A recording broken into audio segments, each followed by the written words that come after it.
Hey there, comic book fans. Got the camera up high today, and I got something a little different for you. This right here is the original art to the Silver Surfer number 39 cover by James Sherman from 1990. And you may have recently seen this on Jimmy C's video. He bought this piece. And originally, if you look here at this tape residue, there was the way this one was originally done in 1990 was you pasted up a piece of acetate and then pasted all the logos down on top of the acetate. There was two ways we used to do this. The acetate way, or else sometimes we used to just paste the logos right on top of the original art, which I never liked doing because it was part of the job, you had to do it, but putting rubber cement on original art always makes it brown, much like this tape made this brown over here. So this time, I'm going to reconstruct this whole logo for him and put it back to how it originally looked. But this time I put the acetate on and I hinged it all the way over on the side rather than right there. I'm not sure why they hinged it right there and not to the side. And this time I used an acid-free framers tape to hinge the logo to the back. So this shouldn't brown anything at all. And I even printed out a guide for myself. This right here is how it will look with all the logos and cover copy on. And I had to scan in this cover copy and then clean it up in Photoshop. The thing that took the most time was I actually reconstructed this whole logo in Illustrator in a vector diagram, which I've done before for when I do some cover recreations and things, and I do this for other people too.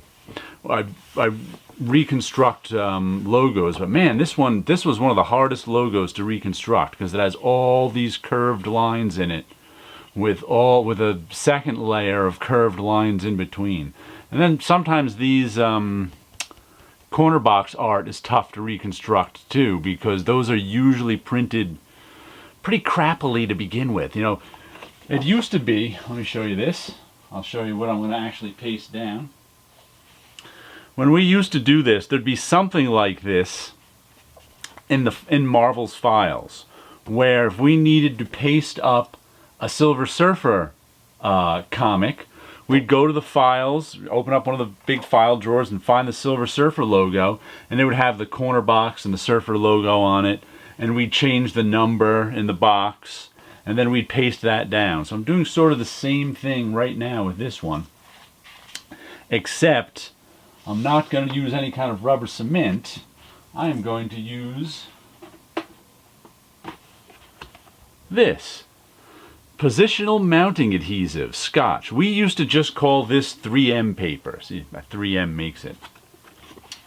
And what this is it's a big roll. There goes all the paper for burnishing. It's a big roll of paper, and this right here is sticky.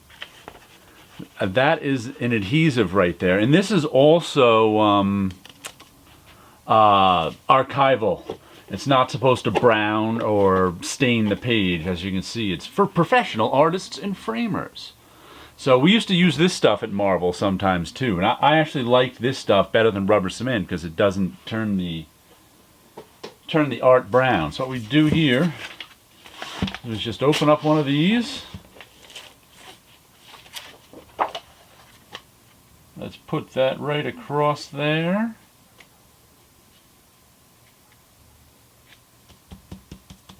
Tap it down a little bit. Get our X-Acto knife. Where'd I put my X-Acto knife? Over there. We'll cut that across there.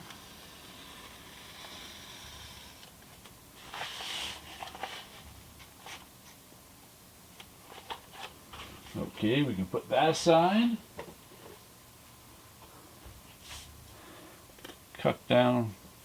cut off this bottom. I'll save this bottom piece up there in case I need a little. Sometimes I use a little bit of 3M paper for a little to paste down the edge of something. Okay, now we get a piece of this burnishing paper that fell on the floor. Once again, this comes with the 3M paper, and it's just it's like a wax paper kind of thing. And you put it, let's see, which side goes, I think that side goes down. Doesn't really matter that much which side goes down. Let's see, do we want to, nope, it's this side is the wax on it. And then this is a burnisher, which also comes with every roll of 3M paper. And then we just press right over the artwork. And the reason we put this burnishing paper down is because it's a little slippery and it won't ruin the artwork underneath. You know, there's nothing worse than if I was going to burnish right on the art and I dragged something across and ruined the piece I was burnishing. That would be annoying.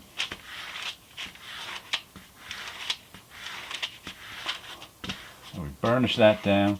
So now the adhesive is going to stick to this paper. So now what we can do is we can cut each of them out. I'm even going to change my X-Acto blade. This is an X-Acto number 11 tip. The sharp one. Let me go over to here.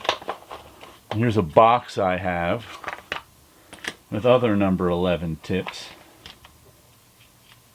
Ouch, pointy, pointy. We'll put a new fresh one in there. Let's see, we'll take this one. I've got a little case over here.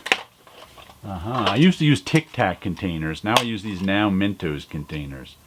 We just drop the blade in there. And then when got a bunch of old blades in there, we'll toss them, recycle them, do something with them sometime. But you just don't want to throw those blades in the garbage. Some people wrap a little piece of tape around the blade and throw it in the garbage, but you know, they can cut you. Now, where's my straight edge? Got a big long straight edge, but I don't want to use that one. I want to use, oops, that's not it. I seem to have misplaced my straight edge. Where'd it go? Where'd it go? Ah, there it is. This is the straight edge I like to cut with sometimes. It's got a metal, that right there is metal. So if I were to cut against the plastic, it would the blade would eat into the plastic. So now I just cut close. I don't have to cut super close right on the. I'll leave a tiny little bit of white around it, just because you want a clean line. You would need a clean black line for printing, so you don't want to. When doing it this way, if I were to do this and paste it right down, I'd have to cut as close as I could to there. But since the printer would strip in the if it was over acetate, the printer would strip in these images. I can leave a little white between it, because when you're printing, white and clear are the same thing, because white, when you're printing a comic book, the only white is the white of the paper. You know, there's no white ink. So anything that's, once I paste this down on here, anything that's clear is the same as anything that's white. Okay, we got that one out. Let's go with this one.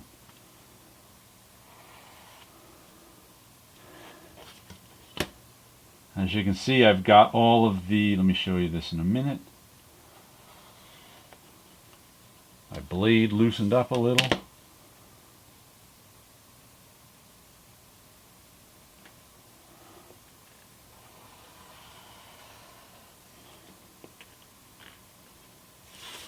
Sometimes you don't cut all the way through the paper, so you have to go over it again slightly. You got to be careful when you do that. I'm getting that same exact groove.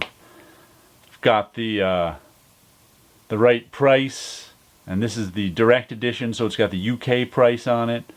Got the Marvel logo up there. I had to recreate all that stuff digitally. And then, you lose, Surfer. We'll just cut this out by hand.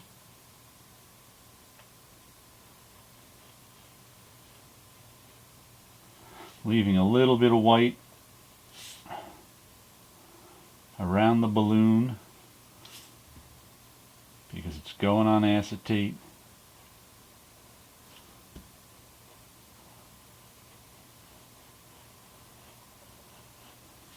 And since this is for presentation too, I like the little bit of white around it for presentation too, because it lets you know it's not pasted down, it's on acetate. This is how it's done.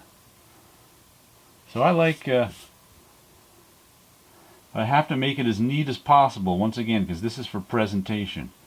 If this was for printing, it wouldn't matter how neat I cut this balloon out, because all this white would just drop away when the printer stripped it into the black plate. But for presentation, we want it nice and neat.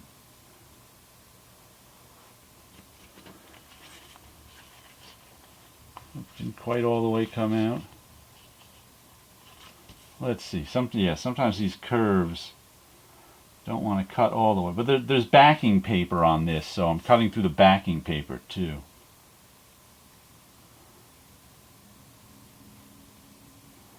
I want a good clean cut. There we go. Good clean cut so it looks nice. Just this little curve over here left. Little curve over there left. Bam! Now we got that out. Now our last thing is the Silver Surfer logo. And once again, I just want to cut it neat, because this is for presentation. It wouldn't matter how I cut it out if this was for print. And also, this is a pretty easy one to cut out in terms of all up here is white. So as you can see from here, most of the logo is going down on white. So that if there was all art under there and this was the real thing, I'd have to cut out all of this lettering piece by piece in order to get it to match up with the art, because we would need to extend the art to the lettering. Which is why, you know, logos like this could be a real pain back in the day. Nowadays with Photoshop, it doesn't matter.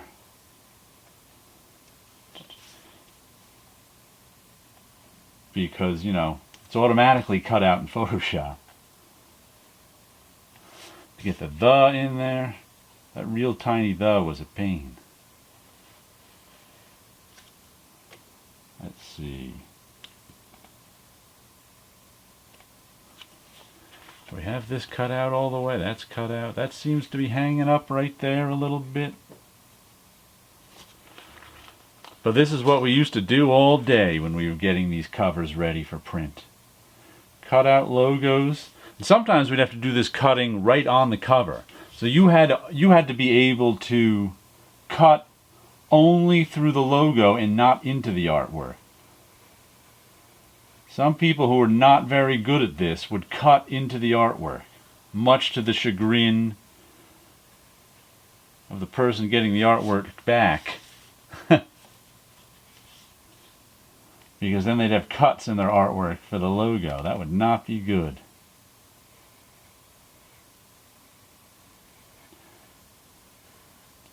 And down here, to get the authenticity in too, got to get the little registered trademark in there. That went next to, if Marvel had it officially registered with the registration office, an R would go there. If they just claimed it but didn't have it actually registered yet, it would be a TM. So That's, if you look on Marvel covers, certain things are TM'd and certain things are R'd, and that's how you can tell if they paid the money to get it R'd. And we had to keep track of those things. Sometimes a little edict would come down, oh, they got such and such registered trademark now, so we'd have to update the covers of what we were doing. So there we go. Now this is what I got. I made this just so I could position it. Now we wouldn't have one of these back in the day. We'd just position it where it was where we thought it was supposed to go. But since I'm recreating this, I wanted to have the exact positions on here. So I made this. Whoops. Which I can get in the exact position. This is a copy to size of the art, and I put the logos on it. Okay, let's make sure that, yeah, that flops right. And then, but this is a different type of tape. This is a removable tape. So this has very little tack on it. It's made for just keeping things in position briefly, and it doesn't leave behind any residue. So now we flip that over. And let's get, and now we peel this. As you can see now, we peel off the paper and the adhesive has transferred to the back of this. We'll put that right there.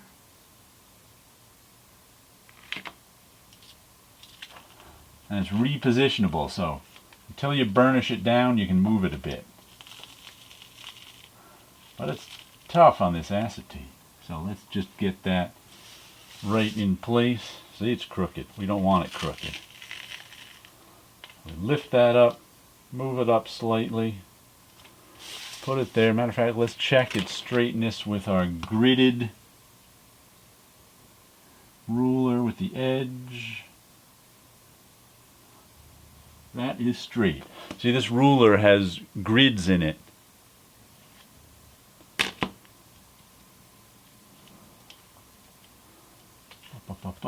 Okay. Let's see if we can put the Silver Surfer in the right spot.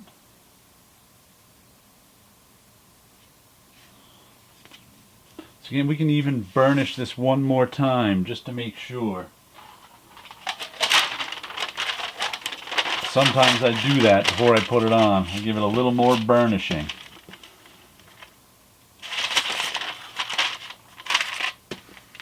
Just to make sure I really got everything and didn't miss a spot.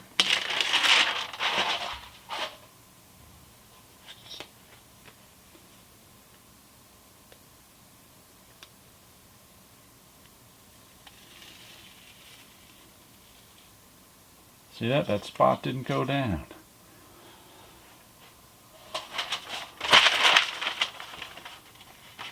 We want all of it on there. Sometimes that happens. You go to pull it off and some stays with the backing paper.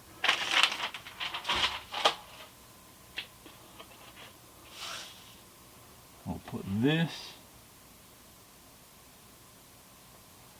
right where it's supposed to go. Get that R in place. I think my battery is going. I'm going to have to stop here and restart. Okay, I'm back with fresh batteries ready to finish this up. Let me make sure my mic is still on. There it is. Okay. Let us get You Lose Surfer on there. See that? That's what happens when it doesn't quite burnish down right. Let's try that again. Here, we'll get the, this is another burnisher. There's a little one. Gets more pressure in a little bit of area. There we go.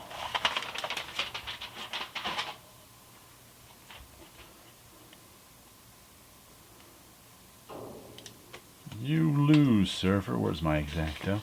And I like to kind of stick the X-Acto knife, whoops,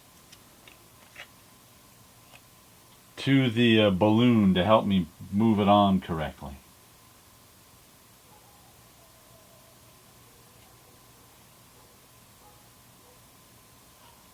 There we go. You lose, Surfer.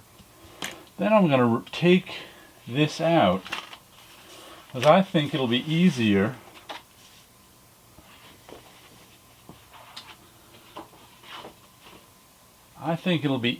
to put this one, because this has to go right in the corner. As a matter of fact, let's turn this upside down. And it'll be easy. That's easy enough to place. Yeah, let's burnish this down again. Notice I'm doing it opposite this time.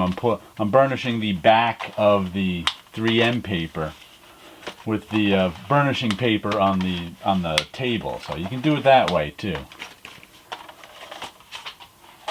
It's usually easier that way with small things. Okay. That one peeled off nicely. Now we get this to match up just with that corner. Need it up there, we need it down, there we go. We want that to match up perfectly.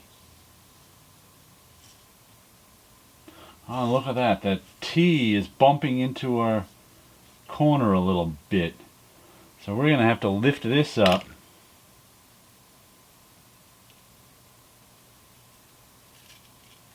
And cut a small amount of that away.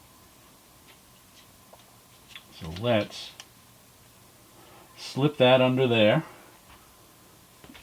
I'll use a straight edge for this because it's going right next to that straight edge.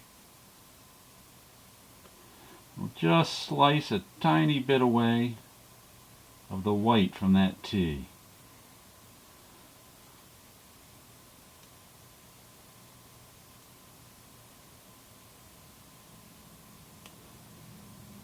This is kind of delicate.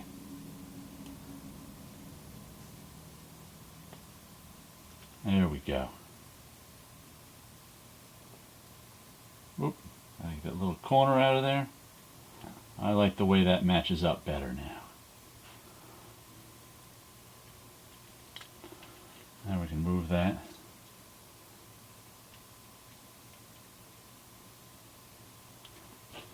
Alrighty.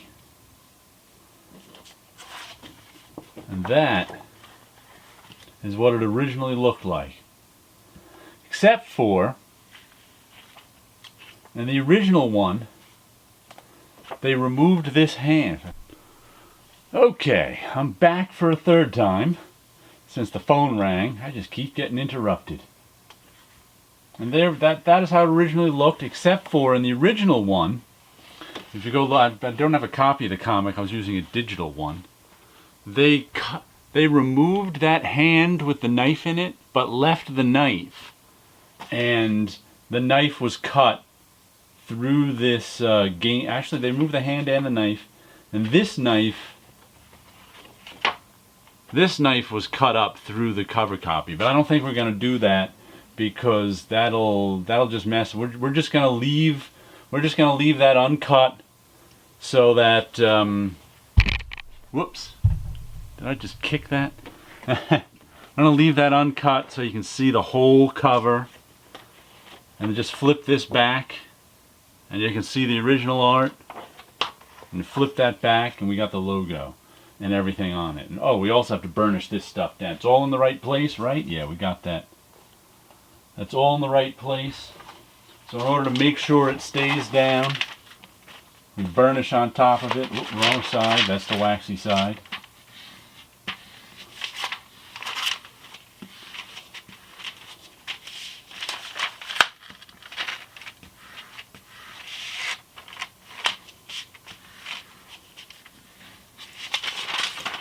So that is how we used to get, and we would send this right out to the printer like this. And the printer would then take two photos of, he'd take a photo of this and he'd take, you know, for the printing plate, and he'd take a photo of the art and the lettering, and then the printer would actually put them together. Which I think is why this method cost a little bit more money, which is why they used to have us paste them right down on the board. But sometime in like before they went digital, in like 1992 or 93, they switched to doing all the covers on overlays, which I liked much better. But there you go. This is for Jimmy C.